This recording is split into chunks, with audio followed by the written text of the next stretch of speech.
Dari langit tiba-tiba jatuh sebuah catatan hitam. Dan yang lebih aneh, tampaknya hujan takut dengan buku itu. Dan tidak berani jatuh di atasnya. Adegan ini terlihat oleh seorang pria yang kebetulan lewat. Namanya Light. Light membawa pulang buku catatan itu. Dia membuka buku catatan dengan penasaran. Menurut penjelasan di atas, tulis saja nama orang di atasnya, maka akan menyebabkan kematian. Buku catatan yang mengendalikan hidup dan mati? Light tersenyum. Ini sangat konyol. Saat itu ada seorang buronan sedang dicari di televisi. Light berpikir sejenak, kemudian dia menulis nama buronan di atasnya. Setelah menulisnya, dia sempat menertawakannya. Haha, siapa yang percaya dengan ini? Keesokan harinya, Light mengambil koran dan melihat, buronan tadi malam telah meninggal. Dia bergegas kembali ke kamar, kemudian mengambil buku catatan dan memeriksa nama di atasnya. Itu benar. Kemudian Light mulai menggunakan buku catatannya untuk menghukum orang-orang yang tidak dihukum oleh hukum. Semua orang yang mendapatkan sanksi akan mati karena sakit jantung. Sejumlah besar penjahat telah diberi sanksi, sehingga menarik perhatian masyarakat. Banyak orang mulai berdiskusi. Bahkan ada orang yang memberi nama yang keren untuk pelaku ini. Kira, media mewawancari orang-orang tentang pandangan mereka terhadap Kira. Beberapa orang mendukungnya, beberapa orang keberatan. Malam itu, saat Light sedang berjalan pulang rumah, tiba-tiba mendengar sesuatu. Dia melihat ke atas. Seekor monster muncul di depan Light. Dia adalah penguasa buku catatan itu, Dewa Kematian Ryuk. Sekarang dengan bantuan Ryuk, Light memutuskan untuk membersihkan dunia ini.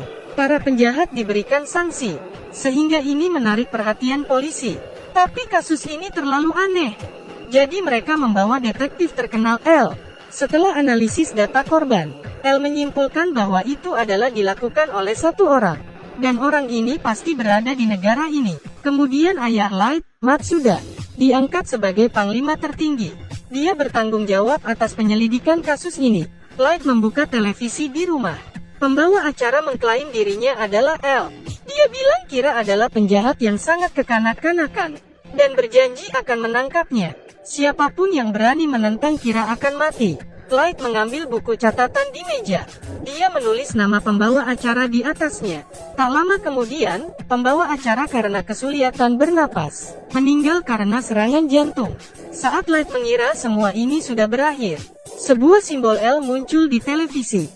Benar-benar tidak bisa terbayangkan. Anda dapat membunuh orang tanpa menggunakan tangan sendiri. Pria yang baru saja kau bunuh hanyalah penyamar, Kira. Saya pasti akan menangkapmu. Kemudian Anda akan dijatuhkan hukuman mati. Menempatkan saya pada hukuman mati? Ini adalah buku catatan ajaib. Dengan menulis nama orang di atasnya, orang itu akan mati karena serangan jantung dalam 40 detik. Dan pemegang buku catatan ini adalah Light, seorang pembawa acara yang mengklaim sebagai L dibunuh oleh Light. Light tidak menyangka, ini hanya jebakan yang diberikan oleh L. L secara resmi menyatakan perang dengan Light. Keesokan harinya, Light dan Ryuk berjalan di luar. Light melemparkan apel merah ke udara, tapi Ryuk sangat menyukai apel tidak menangkapnya. Light menemukan sesuatu yang salah. Dia mengeluarkan ponselnya. Dia baru menyadari ada orang yang mengikutinya, tapi dia tidak tahu nama orang itu. Jadi buku catatan tidak berfungsi sama sekali. Ketika sampai di rumah, melihat Light yang sangat stres, Ryuk bertanya, apakah Anda ingin tahu bagaimana Dewa Kematian tahu nama manusia? Light dengan ragu berkata, apakah bisa dilihat? Ryuk memberitahu Light, mata Dewa Kematian bisa langsung melihat nama manusia. Jika manusia ingin mendapatkan mata Dewa Kematian, harganya adalah menyerah setengah hidup mereka. Light langsung menolaknya. Tiba-tiba dia terpikir sebuah cara. Light membuka buku catatannya. Ada aturan di dalamnya. Dalam waktu 6 menit dan 40 detik setelah menulis nama, dapat menuliskan prosedur yang lebih rinci. Itu berarti buku catatan dapat dimanipulasi. Cara orang itu meninggal setelah melalui serangkaian uji coba. Apa yang ditulis pada buku catatan menjadi kenyataan. Keesokan harinya Light membawa pacarnya naik bus. Orang yang mengikutinya juga naik ke atas bus. Saat mereka sampai di pemberhentian berikutnya, seorang buronan masuk ke dalam mobil. Setelah masuk ke dalam mobil, ia mengancam sopir. Light memberitahu orang yang mengikutinya dengan kertas. dirinya akan pergi melawan penjahat itu. Orang itu segera menghentikannya. Dia menunjukkan dokumen FBI untuk mengidentifikasi dirinya. Dia memberitahu Light untuk tidak bertindak gegabah, sehingga Light mengetahui nama orang yang mengikutinya. Kemudian Light sengaja menarik perhatian penjahat. Penjahat datang dan mengambil kertas di atas lantai. Saat dia akan menembak Light, dia berbalik dan melihat Dewa Kematian Ryuk berdiri di hadapannya. Ternyata kertas ini adalah bagian dari buku catatan itu. Dengan menyentuh buku catatan, maka akan bisa melihat Dewa Kematian. Penjahat yang ketakutan segera melepaskan tembakan. Tapi Ryuk tidak cedera. Peluru penjahat itu sudah habis. Dia ketakutan dan melarikan diri. Saat turun dari bus dia ditabrak oleh mobil. Ternyata semua ini adalah rencana Light. Tujuannya adalah untuk mendapatkannya identitas orang yang mengikutinya. Saat Light sampai di rumah, awalnya ingin membunuh anggota FBI itu. Tapi saat dia berpikir kembali, mereka pasti bukan sendirian. Jika membunuhnya saat ini, maka akan segera diketahui oleh polisi. Jadi Light kembali menyusun rencana. Agen berjalan ke kereta bawah tanah. Pacar agen yang merasa ada yang salah juga mengikutinya. Agen menemukan koper di atas rak. Dengan mengikuti instruksi di dalamnya, agen memakai headphone-nya, dan Light berbicara dengannya di gerbong sebelah. Agar agen mengikuti instruksi Light, Light langsung membunuh orang di samping agen itu. Lalu Light menggunakan semua penumpang untuk mengancam. Agar agen menuliskan semua nama yang terlibat dalam penyelidikan itu, agen terpaksa melakukannya.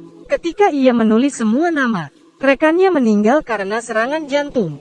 Saat agen itu keluar dari kereta, baru beberapa langkah dia juga terjatuh karena serangan jantung. Saat ini Light muncul di depan pintu, dan tersenyum dengan puas. "Melawan saya, kau masih terlalu lemah." Pacar agen itu segera menghampirinya. Tapi itu sudah terlambat. Seluruh tim FBI sudah tewas.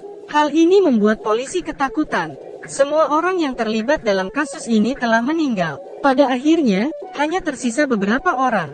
Dan orang-orang ini adalah orang yang dibutuhkan oleh L. Di sisi lain, pacar agen itu merasa kematian pacarnya sangat aneh. Jadi dia memulai penyelidikan.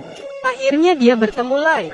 Dia menyerahkan Light kartu nama dan berkata, "Kau adalah Kira, bukan? Kau yang membunuh semua agen." Kemudian wanita itu memberikan banyak bukti.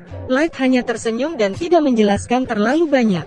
Dia akan mengingat nomor telepon wanita itu. Sebenarnya dia sedang menulis catatan kematian wanita itu. Setelah menulisnya, Light berbalik badan dan ingin pergi. Saat itu pacar agen itu berkata, "Light, kau jangan berharap bisa membunuhku. Nama pada kartu nama tadi itu palsu." Di sisi lain, L juga menemukan petunjuk di dalam rekaman video. Sebelum meninggal, agen itu menunjuk ke dalam kereta. Artinya pelakunya ada di dalam kereta. Jadi dia mencari target penyelidikan dan diselidiki oleh agen itu. Dan Light adalah salah satunya. Untuk membuktikan Light adalah Kira, jadi mereka memasang kamera di dalam kamarnya. Tapi Light segera mengetahuinya. Dia sengaja membuat jebakan di pintu ketika dia keluar, untuk menyingkirkan kecurigaan. Light menggunakan kantong keripik sebagai penutup. Dia menulis nama penjahat. Di sisi lain, L tidak menemukan apapun dalam pemantauannya. Saat itu di dalam berita televisi ada penjahat lain, yang meninggal karena serangan jantung. Ini berarti Light bukan Kira. Saat itu L menerima panggilan. Itu adalah pacar agen. Dia bilang dia punya cara untuk membuktikan bahwa Light adalah Kira. Lalu dia menculik pacar Light.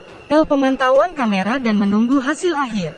Setelah Light mengetahui berita ini, dia segera pergi mencarinya. Pacar agen mengancamnya dengan nyawa pacarnya, agar Light mengakui bahwa dirinya adalah Kira. Tapi bagaimana mungkin Light mengakuinya? Pacarnya mengambil kesempatan untuk membebaskan diri dan berlari ke arah Light. Pacar agen melepaskan 2 tembakan tanpa ragu-ragu. Pacarnya memblokir peluru untuk Light. Dia meninggal dalam pelukannya. Pacar agen memilih bunuh diri dengan rasa bersalah. Kematian pacarnya seharusnya adalah kecelakaan. Sebenarnya bukan. Semua ini telah direncanakan oleh Light. Ternyata di saat agen meninggal, Light sudah melihat nama wanita itu.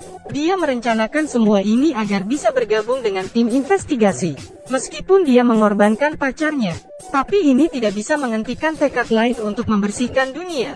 Light menggunakan alasan ingin membalaskan dendam untuk pacarnya, minta izin ayahnya untuk bergabung dengan tim investigasi. Pada saat ini El keluar dan setuju Light bergabung. Kedua orang akhirnya bertemu. Ini adalah episode pertama Black Note. Selanjutnya adalah yang kedua, The Last Name Death Note.